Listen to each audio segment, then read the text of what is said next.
বিহালীৰ বুৰৈঘাটৰ গংগা মন্দিৰ প্ৰাংগণত চাৰিদিনীয়া কাৰ্যসূচীৰে অশোকাষ্টমী পূজা। হয়, নমস্কাৰ। আমাৰ এই মেলা 1975 চনৰ পৰা আৰম্ভ হৈছিলে আৰু এই মেলা প্ৰথম অৱস্থাত চালুকীয় অৱস্থাত আছিলে প্ৰথম, আৰু ক্ৰমান্বয়ে এই মেলা এতিয়া বৃহৎ পৰিসৰত মানে এতিয়া 4 দিনকৈ আমি উদযাপন কৰিব ওলাইছোঁ। আৰু এই বছৰটো হ'ল আমাৰ সোণালী জয়ন্তী বৰ্ষ, আৰু অহাবাৰ এই সোণালী জয়ন্তী বৰ্ষৰ মানে অন্ত পৰিব। গতিকে এই বিগত 50 বছৰে আমাৰ যি মেলা, ইয়াত ৰাইজৰ যিটো সহায় সহযোগ, দোকান পোহাৰ যি সহায় সহযোগ, গতিকে তেখেতসকলৰ আন্তৰিকতাৰ কাৰণে, ৰাইজৰ ভক্তবান ৰাইজৰ আন্তৰিকতাৰ কাৰণে আমাৰ এই মেলা ইমান বৃহৎ কলবৰ হ'বৰ কাৰণে সম্ভৱপৰ হৈছে।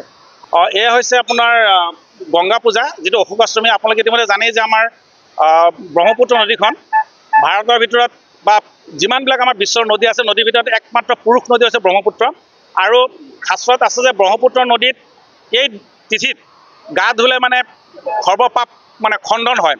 আৰু সেই যিহেতু আমাৰ এই উপনৈসমূহ ব্ৰহ্মপুত্ৰৰ লগত মানে লিংকেজ আছে, গতিকে ইয়াৰ দ্বাৰা কি হয়, ৰাইজৰ এটা মানে বিশ্বাস, এই পবিত্ৰ তিথিত মানে স্নান কৰিলে মানুহৰ মানে পুণ্য লাভ হয়।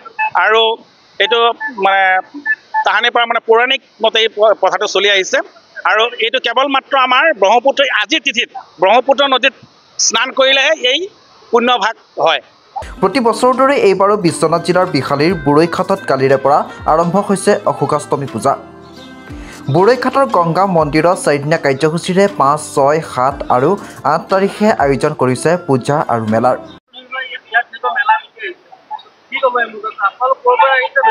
আমি আমাৰ প্ৰায় কলকাতাৰ পৰা আইছোঁ। আমি বিশ্বনাথে থাকোঁ। ইয়াত আমি আজিলৈকে 20 বছৰ ধৰে ইয়াত কৰি আছোঁ। পূজার বস্তু ইয়াত সব পাব। পূজার আইটেম যা লাগে ইয়াত সব পাব।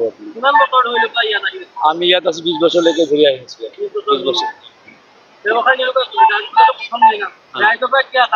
আর আজের পর আশা করি ভালো হবো লাগে। এনে ঠিকই আছে, ঠিকই আছে।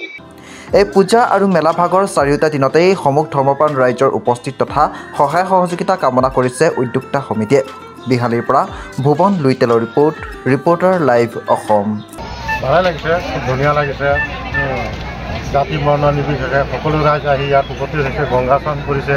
এইটোৱে আমাৰ মানে এটা শুভ বাৰ্তা বুলিয়ে ক'ব লাগিব, যিহেতুকে মানে এনেকুৱা অনুষ্ঠান বছৰত ধৰক এবাৰেই আহে, সবৰে সমলমিল হয়, সমনে থাকে, সকলোৱে সুখে শান্তিৰে থাকক, তাকে কামনা কৰিলোঁ।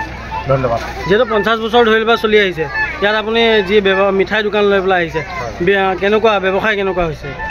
আজি যিটো হ'ব লাগিছিলে মানে অলপ কিবাটো অকণ বেছি হৈছে, তাপটো অকণ বেছি হৈছে। সমাগম ঠিকে আছে বাৰু।